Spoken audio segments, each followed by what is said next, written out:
Hi, and welcome to Module 4, Assessment.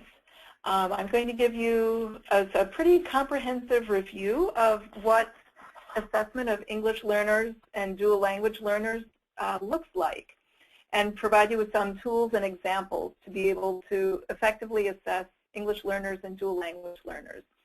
And so this PowerPoint will address many areas in terms of assessment for English learners and dual language learners, including purposes and types of assessment, different ways to assess English learners and DLLs, looking at their first language as well as second language development, some best practices, and then we'll show you how to go about designing your own formative assessments and some formative assessment tools. And we'll show you some examples of some informal formative assessment tools and give you some tips on developing your own rubrics. So we'll look now at the cycle of instruction. You'll see that this is cyclical, and right now we'll be focusing on the assessment feature, but also assessment is part of a process that includes planning for instruction, which is Module 5, and implementing instruction, which you'll see is Module 6. So in terms of purposes of assessment of English learners and dual language learners, O'Malley and Pierce described 6 basic purposes for assessment. The first 3 purposes have to do with providing appropriate language support services and include screening of these students for identification purposes, and then placing them in language support programs, and then assessing them to reclassify them or to exit from some type of language support programs. And the remaining 3 areas of assessment focus on monitoring student progress and evaluating programs. And they are, again, monitoring student progress, looking at program evaluation to see how effective programs are for English learners and DLLs, and then also for accountability purposes, for federal and state accountability. So there are 3 main types of assessment. There are diagnostic, formative, and summative. So we'll look now at what diagnostic assessment means. Diagnostic assessment assesses students' strengths, their weaknesses, how much they know in certain areas, and the skills before they're instructed. So this is prior to instruction.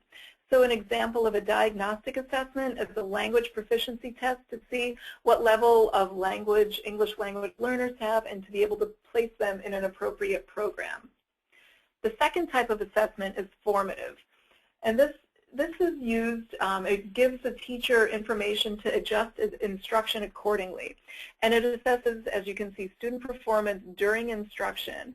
And it helps teachers monitor student progress towards learning and language objectives in the cases of English learners, DLLs. So some examples and some that we'll see in this module are class discussion, observation data on students, maybe an exit slip to be able to leave the classroom, or an informal quiz. And again, teachers use formative assessments to adjust their instruction, and many times to adjust their instruction right on the spot. If you hear students in a class discussion and you note that one student might not be following the discussion, you can stop and adjust your instruction for that student or for the whole group. And the last type of assessment that we'll look at is summative assessment. And these are all terms that you'll be hearing probably in other courses as well, and as you're out working with students. And summative assessment is used to plan future instruction and also future programs.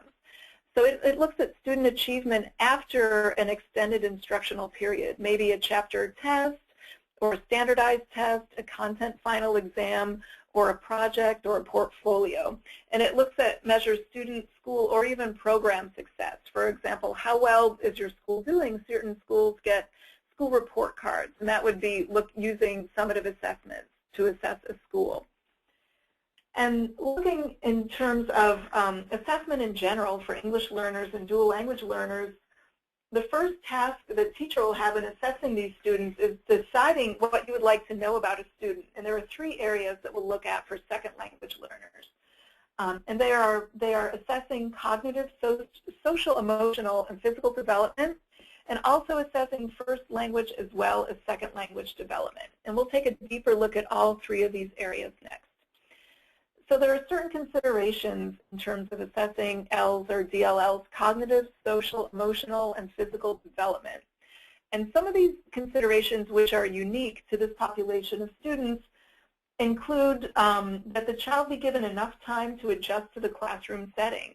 Even with a careful observation of the student, a teacher's conclusions and placement decisions based only on an early observation might be incorrect, and they might even be harmful to the child.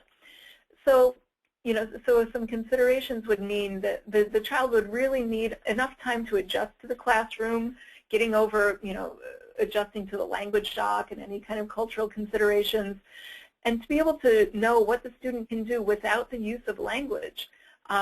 And this really points at the need for language-free assessments and close observation of students. For example, a child maybe is able to sort a collection of blocks into different color groups without being able to actually name the colors or say what they are. Maybe they can just look at the colors and do it. And the child might be able to demonstrate appropriate social behavior, like helping another child clean up without being able to use language. The child might just watch and follow along, which is a great skill. And also it's important to remember that when an L or DLL does not respond to an assessment like you expect, it's difficult to know if the student doesn't have the capability to complete the assessment or if the student just does not have the language proficiency to do what was asked. So for these reasons, it's essential for teachers to use and also develop language-free assessments and closely observe their students. So in terms of now looking at assessing first language development, it's really critical to evaluating students' overall development. And this will be easier for teachers who are proficient speakers of the student's first language. However, we know that that's often not the case, especially if you have many languages spoken in your classroom. You can't be proficient in all of those languages as much as you might like to be. But it might be, there might not be opportunities to speak the student's first language in the class, even if you do speak that language, or the students might not be comfortable speaking their first language in the class. And so in some of these instances, it might be best to conduct a home visit to the students. And we'll talk a little bit more about home visits in a bit.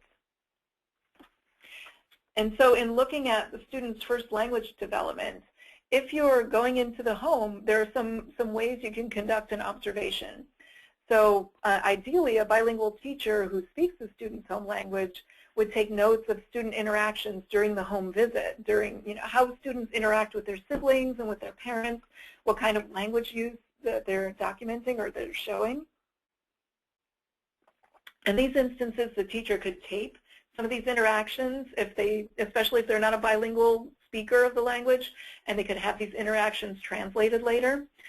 And the teacher could interview the parents about how the students are using their first language, and who they're using the language with and in what ways. And less ideal is during the home visit, a non-bilingual teacher could just observe the use of language when communicating with the parents or with the families to evaluate the fluency. And so finally, in looking at assessing students' language development, the third area that we've discussed, the California Early Language Development Assessment Process, they pioneered a system for assessing young bilingual teachers, and they recommend several practices.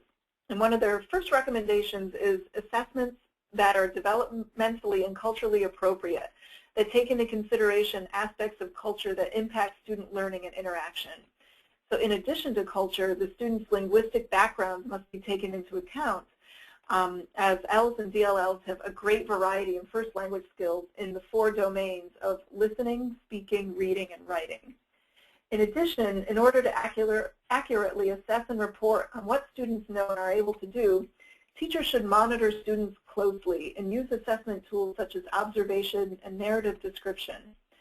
And finally, teachers should also include parents and other family members, as well as teachers, staff, and the students themselves in this process. So you'll see, and I'm sure you're getting the sense through this module, that assessing ELs and dual language learners can be a very complex process. So the previous slides have discussed assessment of students' first language and second language development separately. But to have a complete picture of students' language development, it's important to use parallel tools in assessing and comparing development. For example, conducting a screening or assessment only in one language, especially without taking into consideration a child's dominant language, can result in misleadingly low scores in language ability. Certain assessments, like the Bilingual Early Language Assessment, are designed to monitor both languages and evaluate students' vocabulary level in their home language, vocabulary level in their second language, and their total vocabulary. This way you can see strengths in both languages, not just weakness in one language in particular. So we'll look at an example of this assessment. So here's, this is an example pulled from the Bilingual Early Language Assessment. And this assessment was developed by the Harvard Graduate School of Education for the Cambridge Public School District in 2002. It was in response to a growing need for an assessment in multiple languages. And this assessment is available in 11 different languages, and it can be downloaded for free. And the URL for doing that is at the bottom of this slide. And I'm showing you now just obviously an English version of the assessment.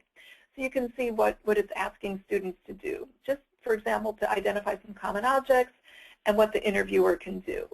And then you would move into increasingly complex interactions with students.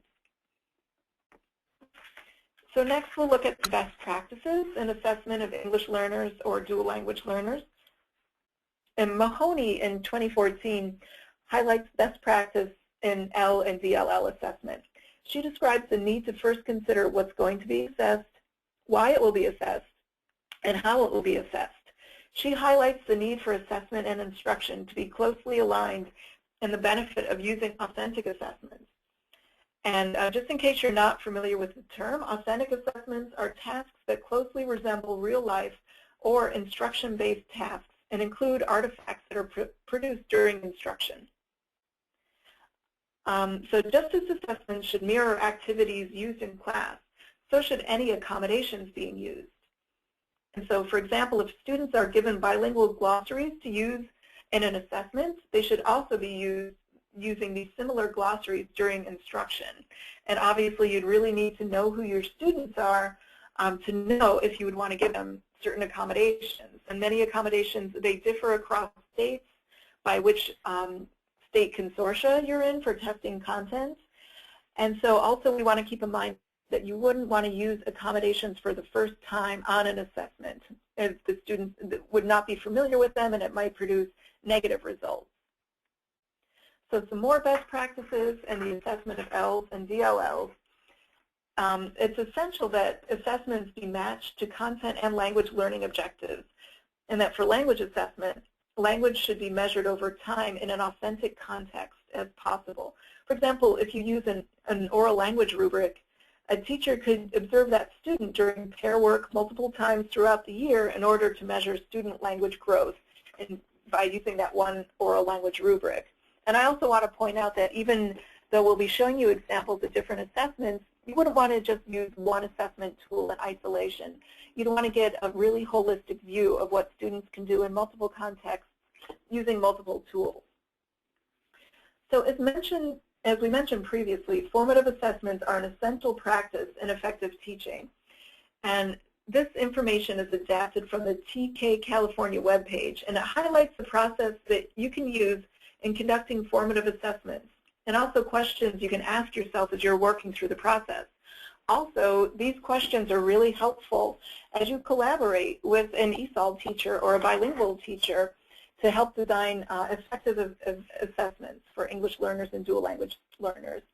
So there are 5 steps of identifying a goal, an opportunity, reflecting on your evidence, looking at next steps, and encouraging students themselves in their own involvement, helping them realize how far they're coming in terms of learning language and content.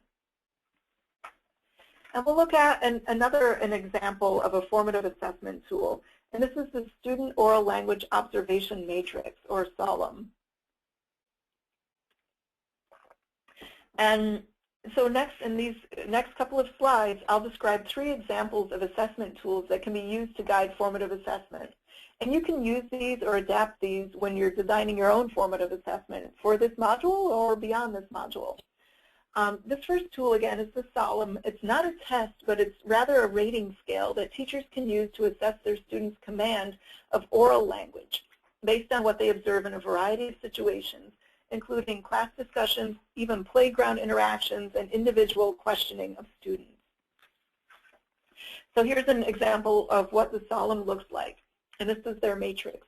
So a teacher using this matrix would then match a student's language performance in 5 areas, which are listening comprehension, vocabulary, fluency, grammar, and pronunciation, to descriptions then on a 5-point scale for each. The scores for individual domains can be assessed, or they can be combined into a total score with a range of 5 to 25. And a score of about 19 to 20 can be considered proficient. Although the English learner or dual language learner, even at the proficient level, will still need some adaptations and accommodations in the classroom. So another example of a formative assessment is the OGLE, or Observing Children Learning English. And this is a checklist. It's a tool for keeping track of ELL's and DLL's acquisition of English over time. And it was developed by Patton Tabers, whose name you'll probably be seeing quite a bit in these modules. So here's the OGLE checklist. In the checklist, the term understands means that the child responds non-verbally to a word or phrase. And the term repeats at the top means that the child repeats a word or phrase used by another person. And the term uses means that the child produces a word or phrase without having recently used the same word or phrase. And so finally, I'll share with you the WIDA, or World-Class Instructional Design and Assessment Can-Do Descriptors. The WIDA Can-Do Descriptors, they have different uses. And I'll just point out the WIDA Consortium is an English language proficiency standard and assessment consortium that consists of a majority of the states in the United States and some territories as well. But not all, obviously not all states are members of the WIDA Consortium, but these are just some tools that are out there available from WIDA that you can look to and adapt on your own and for your own formative assessment purposes. So the Can-Do descriptors are divided into 6 groups based on the grade level. In each of the 4 domains of language, which are listening, speaking, reading, and writing, there are descriptions of what students can do at 5 different levels of language proficiency. And here's an example of the Can-Do descriptors for reading and writing in grades 1 and 2. So you see the 5 levels of proficiency and what students can likely do, what they can be expected to do at these different proficiency levels in terms of reading and writing domains of language. So some examples of now informal formative assessments, and this is not an exhaustive list, but a lot of these formative assessment tools can be used for non-English learners as well. So, for example, close observation is an effective way of assessing student learning. Teachers could use a checklist and keep track of what students do that's connected to a specific learning and language objective. During pair group work is a really good time for observing students. Questioning students and having class or small group discussions is another way to monitor their progress. Think, Pair, Share is an activity that allows students to think individually about a specific question, discuss the question in pairs, and try out some of the vocabulary and language structures they're learning, and then share their responses with the entire class. Teachers can use the pair discussion time and the whole group sharing time to assess student learning. And next, giving students individual whiteboards is another means of informal assessment. The teacher can ask a question that the students need to respond to first on the whiteboard. And this is an easy and kind of quick way for a teacher to get a sense of who understands the content and who needs further support. And it's really fun for kids to write on whiteboards too, of course. And the final 3 examples, which are learning or response logs, graphic organizers, and exit slips, will be discussed in further detail in the coming slides. So here's an example of a graphic organizer, and these have many uses, and one of them is to be used as an assessment tool to see how well students are understanding a particular topic. The next is a learning response log that you can take a look at here. Students use these to record their independent responses to a learning task, and these learning logs can be used to assess students' literacy and language development or learning in a specific content area. And this was for, a little bit older of a student, definitely not for a pre-kindergarten student. And here's an exit slip example. Exit slips are used at the end of a lesson and can give immediate feedback on student learning. And this is a pretty simple looking one for students maybe with a lower level of proficiency, or younger students too. So you've seen some ideas for different types of assessments, and we'll talk now about developing your own rubrics. So there are certain steps that you'll undergo in developing a rubric. And the first two are to define your task, figuring out what is it you're asking students to do. And rubrics really are an effective assessment tool. It's a standard of performance for a certain task, and it can be used to provide criteria for assessment and also communicate expectations of quality around a task. And then again, defining your task, you're determining what your students will be doing and what you'll be assessing. And the tasks should be linked to specific standards and learning and language objectives. And the next step is to decide on a scale for the performance. A lot of rubrics have from about 3 to 5 different levels, and these levels can be defined by terms such as needs improvement, satisfactory, good, or beginning, developing, or even a number rating. And many times, your school or grade level might already have certain types of rubrics in place, and you would probably want to check and see what kind of terms other teachers are using. So the third step is to identify the criteria of the task. So these are the specific areas on which you'll be evaluating the student's product or performance. So for example, for a writing task, you might include such criteria as organization, topic development, and language use and mechanics. And these criteria should be tied to your content standards, your English language proficiency or development standards, and language and learning objectives. So the final step is writing a description of what the performance looks like at each level. And so some helpful strategies in developing these performance criteria are to use prior student work in order to have a really concrete example of what different levels might look like. So you might want to just collect a lot of student work samples and then sift through them and see what it is that they have in common and start to divide these kind of commonalities up into levels and describe them. And whenever possible, it's beneficial to use student-friendly language in the rubrics or create a student version of rubrics so that students can use the rubrics to know what the expectations are. And here's an example of part of a grade 2 writing rubric that's focusing on argumentation and opinion, text-based writing. And this rubric is on a scale of 1 to 4. I'm just showing you what a score of 3 and what a score of 4 looks like. Excuse me. So the criteria included reading and research, development, organization, and language conventions. And you'll see that this is also based on college and career ready or Common Core standards as well. So in summary, we've looked at several types of rubrics and forms of assessment in this module. And just some things to keep in mind that ongoing assessment is part of effective instruction and should inform instruction. So it's part of the cycle of planning instruction, implementing instruction, and assessing instruction. And there are 6 main purposes that we described of assessing English learners or dual language learners. In some areas we looked at of assessment for ELLs and DLLs were cognitive, social, emotional, and physical development, and first and second language development. And next we described how formative assessment can be undertaken either formally or informally, and it's a really essential piece in planning effective instruction and adjusting instruction.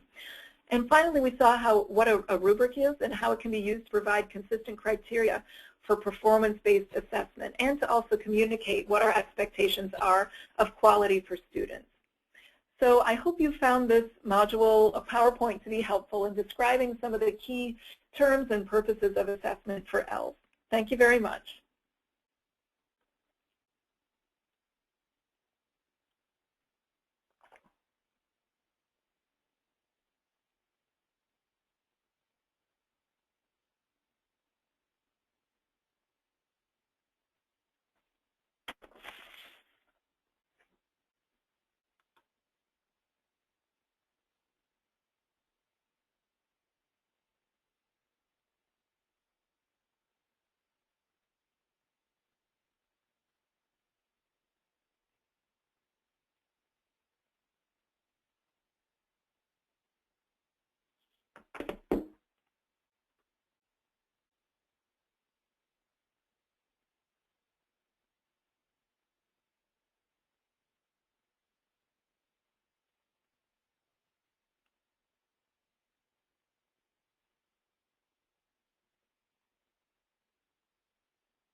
Beta, are you there?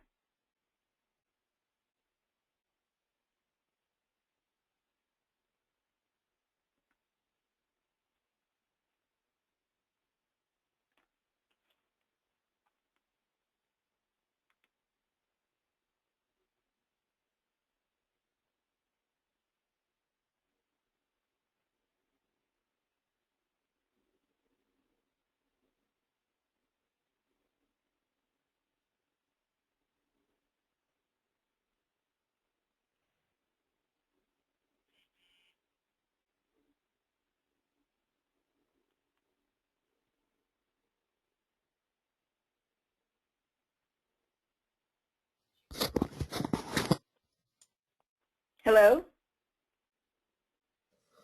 Hi, Diane, you're done?